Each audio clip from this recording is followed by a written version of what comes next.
ত্রয়োদশ জাতীয় সংসদ নির্বাচনের যে সময়, তো সেই দিক থেকে ফেব্রুয়ারি মাসের ১২ তারিখে যে নির্বাচন হবে, আজকে জানুয়ারি মাসের ১৯ তারিখ সন্ধ্যাবেলায় আমি এই ভিডিওটি যখন করছি, তো সেদিক থেকে যদি আপনি হিসাব করেন, তাহলে কত ২০ দিন সময় আছে বড়জোর হাতে। তো ২০ দিনের মধ্যে যেটি হয় ২১ তারিখে, জানুয়ারি মাসের ২১ তারিখে নির্বাচনের যে প্রার্থিতা প্রত্যাহারের শেষ দিন এবং সম্ভবত ওই দিনই প্রতীক বরাদ্দ হবে এবং ২২ তারিখ থেকে পুরো উদ্যমে নির্বাচনী কার্যক্রম চলতে থাকতে পারে এবং ২২ তারিখ থেকে যদি ৩০ তারিখ বা ৩১ তারিখ পর্যন্ত চলে, তাহলে এখানে আসলে ৭ দিন বা ৮ দিন। আর অন্যদিকে ফেব্রুয়ারি মাসের ১২ তারিখে যদি নির্বাচন হয়, ২ দিন আগে নির্বাচনের, অর্থাৎ ২৪ ঘন্টা আগে বা ৪৮ ঘন্টা আগে নির্বাচনের আনুষ্ঠানিক প্রচারণা শুরু হলে হাতে থাকবে ১০ দিন, ১০ আর এখানে ১৮ দিন কার্যত। তো এই ১৮ দিনের যে নির্বাচন শুরু করার আগে, অর্থাৎ ২২ তারিখ থেকে যে আনুষ্ঠানিক প্রচার এবং প্রোপাগান্ডা হবে, সে অনুযায়ী সারা বাংলাদেশে আমরা অতীতে যে চিত্রগুলো দেখেছি, তার একটি চিত্র বাংলাদেশে আমরা দেখতে পাচ্ছি না। ফলে এত সন্নিকট হওয়া সত্ত্বেও নির্বাচনের গন্ধ পাচ্ছি না, নির্বাচনের রূপ দেখতে পাচ্ছি না, আর যাকে আমরা দেখতে পারি না, অন্ধকার মনে হয়, সেটা নিয়ে আমাদের আতঙ্ক থাকে। রাতকে আমরা খুব ভয় পাই। আর যা দেখা যায় না, বোঝা যায় না, সেটাকে আমরা মনে করি ম্যাজিক বা জাদু করি কোনো একটা কিছু।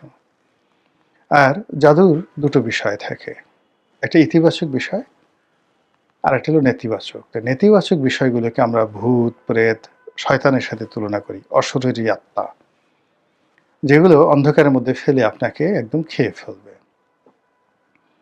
আর অন্ধকারের মধ্যে কিছু ভালো ভালো জিনিসকে আমরা অনেক সময় গল্পের মধ্যে নিয়ে আসি, যেমন পরী আসে, জিন আসে, ভালো জিন আসে, আলাদিনের সেই চেরাগের দৈত্য আসে, এসে আপনার মনস্কামনা পূর্ণ করে দেয়। কিন্তু আমাদের এই যে এখন যে সামনে নির্বাচনের সম্ভাব্যতা নিয়ে আমাদের মনে যে দ্বিধা দ্বন্দ্ব সংকোচ, এই দ্বিধা দ্বন্দ্ব সংকোচের কারণে আমরা কোনো জিন, মানে ভালো জিন এবং পরী, এর কোনো সন্ধান পাচ্ছি না। বরং নানা রকম আশঙ্কা, ভয়, ভীতি, অনিশ্চয়তা আমাদেরকে এমনভাবে আতঙ্কগ্রস্ত করে তুলছে। সেই আতঙ্কের কারণ আমরা বলতে বাধ্য হচ্ছি, নির্বাচন হতে পারে একতরফা, নির্বাচন হতে পারে আমি ডামির মতো এরকম একটা নির্বাচন, নির্বাচন হতে পারে ১৯৯৬ সালের ১৫ই ফেব্রুয়ারির মতো একটা পাতানো নির্বাচন। আর এর পরিণতি সম্পর্কে আমরা যেটি মনে করি যে এই নির্বাচনে যারা কুশীলব, তাদের পরিণতি হতে পারে ২০১৮, ২০১৪ বা ২০২৪-এর নির্বাচন যারা অনুষ্ঠান করেছেন তাদের মতো। আর এই নির্বাচনে যারা অংশগ্রহণ করবেন, তাদের পরিণতিও আমরা ধরে নিই যে আওয়ামী লীগের মতো হবে। এরকম যখন একটা টানাপোড়েন চলছে, এরকম যখন একটা পরিবেশ পরিস্থিতি চলছে, তখন আমাদের নির্বাচনের ময়দানে অদ্ভুত অদ্ভুত সব ঘটনা ঘটছে। এমনিতে বললাম যে আমাদের নির্বাচনের ময়দানে নির্বাচনের কোনো উত্তাপ নেই। হাতে গোনা ২-৩টি জায়গাতে অহেতুক নির্বাচনে বিতর্ক হচ্ছে। যেমন রুমিন ফারহানা যে আসনে দাঁড়িয়েছেন, তো সেখানের কিছু কিছু ভিডিও চিত্র এভরিডে সোশ্যাল মিডিয়াতে আসছে। কিন্তু আমরা এখনো পর্যন্ত জানি না যে আসলে রুমিন ফারহানার ওই এলাকাতে নির্বাচনটা কতটা উৎসবমুখর হয়ে পড়েছে, বা সেখানে বিএনপির প্রার্থী ভার্সেস রুমিন ফারহানা, তাদের মধ্যে আসলে কতটা প্রতিযোগিতা হচ্ছে। অন্যদিকে জামাতের ১-২ জন প্রার্থী, তাদের কিছু বক্তব্য, কথাবার্তা নিয়ে বিতর্ক হচ্ছে। কিন্তু সেই শাহজাহান সাহেব বলেন কিংবা মুফতি আমির হামজা বলেন, তাদের এই যে, বা আরেকজন আছেন কি ফয়জুল্লাহ না ফয়জুল হক, বরিশালের যে কোনো একটা সিটে, তো সে বিড়িতে টান দিয়ে জান্নাতের টিকিট নিয়ে কি জন্য একটা কথা বলেছে। আমির হামজাও বিভিন্ন কথাবার্তা বলেছে। তো এদের বক্তব্য নিয়ে সামাজিক মাধ্যমে নিন্দা হচ্ছে পক্ষে বিপক্ষে। ওই যে চট্টগ্রামের শাহজাহান সাহেবের কথা নিয়ে কথাবার্তা হচ্ছে। কিন্তু আল্টিমেটলি তারা তাদের নির্বাচনী এলাকায় কতটা সাড়া ফেলতে পেরেছেন, ওটা আমরা কিছু জানি না। অন্যদিকে নির্বাচনের যে প্রধান যাদেরকে স্টার পলিটিশিয়ান আপনি বলতে পারেন, সেখানে চরমোনাই পীর সাহেবের যে ছোট ভাই মুফতি ফয়জুল হক নাকি, হ্যাঁ এরকমই, ছোট পীর যিনি আর কি। তো তিনি যেখানে প্রার্থী হয়েছেন, জনাব তারেক রহমান সাহেব যেখানে প্রার্থী হয়েছেন, জামাতের আমির ডক্টর শফিক যেখানে প্রার্থী হয়েছেন, এই জায়গাগুলোতে কেমন হচ্ছে নির্বাচন? আমরা তার কোনো আমেজ দেখতে পাই না। এই শহরে আমি ঘুরে বেড়াই, অহরহ ঘুরে বেড়াই, কিন্তু কোনো একটা জায়গাতেই কিন্তু নির্বাচনের ব্যাপারে যে খুব ভালো কিছু হচ্ছে, না একেবারে কোনো কিছু হচ্ছে, এটা আমরা দেখতে পাই না। আমরা বরং সব জায়গাতেই খুব রীতিবিরুদ্ধ কিছু জিনিসগুলো দেখি। আমরা দেখি জামাত বিএনপির উপর গোস্বা করেছে, এবং জামাত কেন তারেক রহমান সাহেবকে এত প্রোটোকল দেওয়া হচ্ছে, জামাতের আমিরকে এই প্রোটোকল পেতে পারেন না, এই অভিযোগগুলো আমরা দেখতে পাচ্ছি। আমরা দেখতে পাচ্ছি এনসিপির যে সকল নেতৃবৃন্দ যারা এই কয়দিন আগে মানে সারা বাংলাদেশের দণ্ড এবং মুন্ডের অধিকর্তা ছিলেন, তারা এই সময়টাতে অসহায়ের মতো আকুতি জানাচ্ছে, মিনতি জানাচ্ছে, বিভিন্ন কথাবার্তা বলছে। আসিফ মাহমুদ সজীব ভুঁইয়া সরকারের সবচেয়ে প্রভাবশালী মন্ত্রী ছিলেন, তিনি এখন বলছেন যে নির্বাচন কমিশন এই কাজগুলো করছে না। তারপর বিএনপির যারা লোকজন রয়েছেন তারাও ইলেকশন কমিশনের কিছু কর্মকাণ্ডের ব্যাপারে ভীষণ রকম বিরক্ত, তবু তারা ধৈর্য ধারণ করে ইলেকশন কমিশনকে বলছেন যে বিএনপি ইলেকশন কমিশনকে বৃদ্ধাঙ্গুল দেখাবে না, সাহায্য করবে, হ্যান্ডশেক করবে।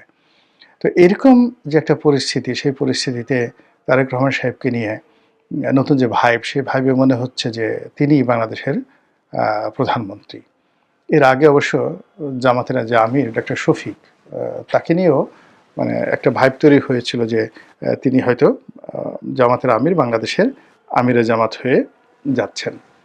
তো এই যে একটার পর একটা ভাইব, জামাতের আমির প্রধানমন্ত্রী হওয়ার আগে এনসিপির প্রধান যেটা হলো যে নাহিদ ইসলাম, তো তিনিও প্রধানমন্ত্রী হবেন, ভবিষ্যৎ প্রধানমন্ত্রী, এরকম একটা ডিক্লারেশন জনাব শফিক, যে যাকে তথ্য উপদেষ্টা, তার জবান থেকে এসেছিল। তো এরকম বহুমুখী যে প্রচার, প্রোপাগান্ডা এবং একটার পর একটা দৃশ্য এসে অন্য দৃশ্যকে ভুলিয়ে দিচ্ছে, এরই মধ্যে অভিনব কিছু ঘটনা কিন্তু ঘটে যাচ্ছে। এবং সেই অভিনব ঘটনার মধ্যে যেটি দেখা যাচ্ছে সেটি হলো আমাদের দেশের নারী ভোটার এবং তরুণ ভোটার, এদের যেটাকে বলা হয় মস্তিষ্ক ধুলাই করার যে কাজটি গত 17 মাসে জামাত যেভাবে করতে পেরেছে, এভাবে অন্য কেউ করতে পারেনি। মানে আপনি জামাতের এই নির্বাচন হবে কি হবে না আমরা এখন পর্যন্ত জানি না, নির্বাচন হলে জামাত পাশ করবে কি করবে না এটাও আমরা জানি না, নির্বাচন ইঞ্জিনিয়ারিং হবে কি হবে না এটাও আমরা জানি না, কোনো কিছু জানি না। কিন্তু একটা বিষয় আমরা বুঝে গেছি যে জামাতের বিরুদ্ধে যে অভিযোগগুলো, তারা জান্নাতের টিকিট বিক্রি করছে, এটা নিয়ে আমরা যতই তাদেরকে তুচ্ছ এবং তাচ্ছিল্য করি না কেন, আমাদের মা বোনদের মধ্যে ইতিমধ্যে জামাত ঢুকে গেছে।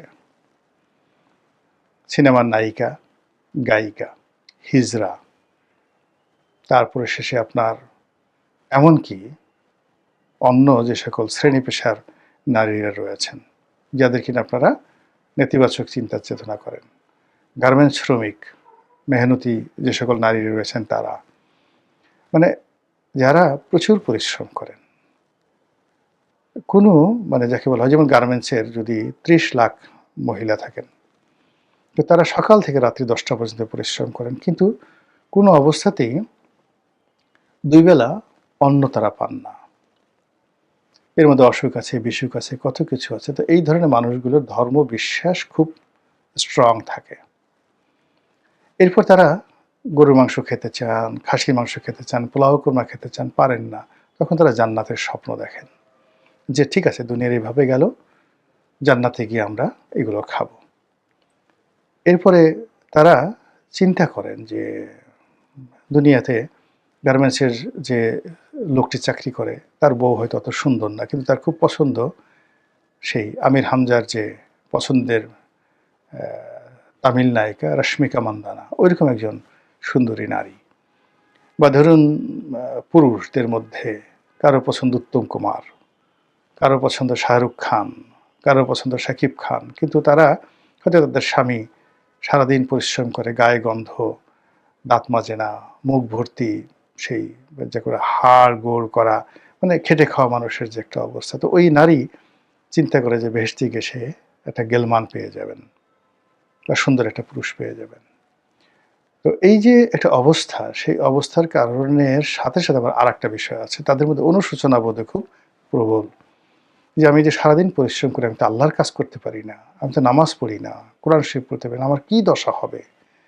দিন শেষে একটা চিন্তা লাগে। আমরা ছোটোবেলায় যখন এই পুলসিরাতের গল্প শুনতাম, হাসরের ময়দানের গল্প শুনতাম, কিয়ামতের গল্প শুনতাম, ভয়ে থরথর করে কাঁপতাম শৈশবে। এখন এরকম সাধারণ মানুষও কিন্তু ওয়াজ শুনে, দলে দলে গিয়ে ওয়াজ শুনে, বিভিন্ন ইসলামের কথাবার্তা শুনে শুয়ে তারাও কিন্তু ভয়ে থরথর করে কাঁপে। ঠিক তাদের কাছে জামাত যে জান্নাতের আহ্বান নিয়ে গেছে, যে জামাতকে ভোট দিলে সহজে তুমি জান্নাতে যেতে পারবে, তোমার গুনাহ মাফ হবে। আর এটাকে তারা এত চমৎকারভাবে বুঝিয়েছে যে তোমরা যদি জামাত বাদ দিয়ে কোনো বেনামাজিকে ভোট দাও, তাহলে ও যতবার নামাজ না পড়বে গুনাহ তোমার, তুমিও নামাজ পড়ো না, ও নামাজ না পড়ার কারণে ওর গুনাহটাও তোমার কাছে আসবে। তুমি তারা ভোট দিলা, ও গম চুরি করলো, ধান চুরি করলো, তারপর শেষে ও চাঁদাবাজি করলো, জেনা করলো, ব্যভিচার করলো, মদ খেলো, এসব দায় দায়িত্ব তোমার। আর জামাতের লোকরে ভোট দেওয়া, দেখো জামাতের লোক কত সুন্দর ৫ ওয়াক্ত নামাজ কালাম পড়ে। ফলে ওই লোক জামাতের যিনি এমপি হবেন, তার যত ভালো কাজ, ওই ভালো কাজগুলো তোমার পকেটে আসতে থাকবে। এবং সাধারণ মানুষ এগুলো এমন গেলা গিলছে। কয়েকজন নারীর সাক্ষাৎকার দেখলাম, এক নারী দেখলাম খেটে খাওয়া মানুষ, কোনো সমুদ্র সৈকত অথবা রাস্তার পাশে কোনো ফুড কোর্ট স্পষ্ট বোঝা যাচ্ছিল না, সেখানে সে খাবার দাবার বিক্রি করে জীবন জীবিকা নির্বাহ করে। তরুণী। তো তাকে জিজ্ঞাসা করা হলো কাকে ভোট দেবেন, সে বলল যে আমি জামাতকে ভোট দেবো। কেন? যে পাপ করি, যে গুনাহ করি, সারাদিন নামাজ কালাম পড়ি না, তো জামাতের ভোট দিয়ে জান্নাতে যেতে চাই। তো একথা সে এতটা সাবলীলভাবে বলল, কোনো অভিনয় না, শেখানো কথা নয়, ওর মস্তিষ্কের মধ্যে এটা ঢুকিয়ে দেওয়া হয়েছে। এরপর আর একজন ভদ্রমহিলার কথা শুনলাম, যে শোবিজের অনেকগুলো লোক আছে না, ছোট ছোট ইউটিউব ভিডিও করে, যেমন হিরো আলমের সাথে অনেকে নায়িকা হয়, তারপর শেষে সিনেমাতে অনেকে এক্সট্রা মেয়েগুলো নাচে, ওইরকমই একজন মডেল। হয়তো যারা সেই সকাল থেকে সন্ধ্যা পর্যন্ত এফডিসিতে কাজ করে বা কোনো শুটিং স্পটে কাজ করে 200, 300, 500 টাকা পায়, একটা দৃশ্যে, একটা নাচের দৃশ্যে একটু অভিনয় করে, এতেই তার সংসার চলে যায়। এবং এটা করার জন্য সে কড়া মেকআপ করে, ঠোঁটে লিপস্টিক লাগায়, এবং যাকে বলা এলোমেলো পোশাক আশাক পরে, তার যে শরীরের অঙ্গ প্রত্যঙ্গগুলো যেগুলো মানে সেক্স আপিল দেয়, সেই জিনিসগুলোকে তারা প্রদর্শন করে, সেটা নিতম্ব হোক, সেটা ব্রেস্ট হোক, এই জিনিসগুলো করেই তারপর তারা তাদের জীবিকা নির্বাহ করে। এগুলো আপনি বিভিন্ন সিনেমার এক্সট্রা দেখবেন। তো ওই যে মহিলা, মনে হলো সে ওইরকমই কোনো একটা মডেল আর কি। তো সেও বলতেছিল সে জামাতকে ভোট দেবে। কেন ভোট দেবে? তো বলে যে অনেক পাপ করেছি, এই পাপ থেকে বের হতে চাই। তো বলে যে আপনি যদি জামাতকে ভোট দেন, জামাত ক্ষমতায় আসে, তখন তো আপনাকে হিজাব পড়তে হবে। তো সে নির্বিকার চিত্রে বলতেছিল যে সেই হিজাব পরা লাগলে পরবো, আমার এই পোশাক দরকার নাই, হিজাব পরা লাগলে পরবো, তবু জামাতকে ভোট দেবো। এখন এই দুটো সাক্ষাৎকার আমি দেখেছি, আরও এরকম অসংখ্য ঘটনা ঘটছে। অন্যদিকে মির্জা আব্বাসের যে বক্তব্যগুলো, যে তার নির্বাচনী এলাকাতে প্রায় প্রতিটা বাড়িতে জামাতের মহিলারা ঢুকে যেভাবে অন্য যাকে বলা হয় দলের, বিএনপির বা নিরপেক্ষ বা সাধারণ যারা মা বোন রয়েছেন, তাদেরকে যেভাবে ধর্মের দোহাই দিয়ে জামাত তাদেরকে ডাইভার্ট করে ফেলেছে জামাতে ভোট দেওয়ার ব্যাপারে, দাঁড়িপাল্লার ব্যাপারে, এইটা দেখে ইতিহাসে প্রথমবারের মতো রীতিমতো মির্জা আব্বাসের মতো প্রাজ্ঞ রাজনীতিবিদ আঁতকে উঠেছেন। এখন তিনি জামাতের নাম শুনতে পারেন না। অন্যদিকে গিয়ে দেখেন ওই যে আমাদের টেলিভিশনের জনপ্রিয় মুখ সৈয়দা আশিফা আশরাফি পাপিয়া, এমপি পাপিয়া। তো ওর এলাকাতে, পাপিয়ার এলাকাতে জামাতের খুব প্রাধান্য চাঁপাইনবাবগঞ্জে। এখন ওখানে জামাত যেভাবে তৎপরতা চালাচ্ছে, পাপিয়া রীতিমতো পাগল হয়ে গেছে। এ কারণে তার হাজব্যান্ড ওখানে বিএনপি মনোনয়ন পেয়েছে এবং ওখানে চাঁপাইনবাবগঞ্জ শহরে মানে বাংলাদেশের যে কয়টি জামাতের দুর্গ আছে তার মধ্যে সবচেয়ে বড় দুর্গটা হলো ওই চাঁপাইনবাবগঞ্জ পুরো জেলাতে। তো সেখানে জামাত যে কাজ করছে সেই কাজে পাপিয়া রীতিমতো পাগল হয়ে গেছে।